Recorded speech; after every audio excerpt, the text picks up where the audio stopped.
आज माननीय नितीन गडकरी यांच्या नेतृत्वात शेतकऱ्यांसाठी कार्यशाळेचं आयोजन केलं.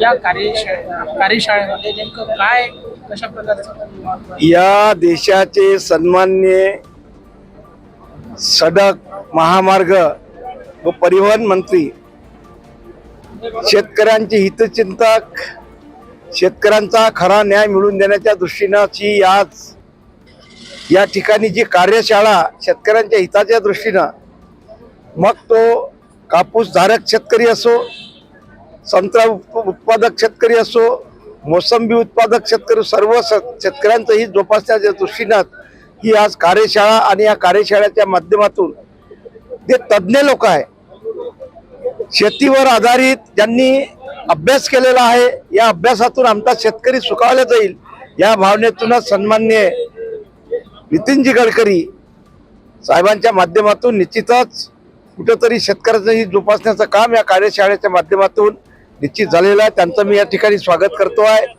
भविष्यामध्ये शेतकरी या देशाचा सुखावला पाहिजे, या विदर्भाचा सुखावला पाहिजे, या भूमिकेतूनच विविध योजनेच्या माध्यमातून शेतकऱ्यांना खरा न्याय मिळवून देण्याचं काम सुद्धा त्यांनी आजच्या या कार्यशाळेच्या माध्यमातून बोलून दाखवलं. आणि खरोखरच ते शेतकऱ्यांचे मसीहा म्हणून या देशामध्ये सुप्रसिद्ध आहे.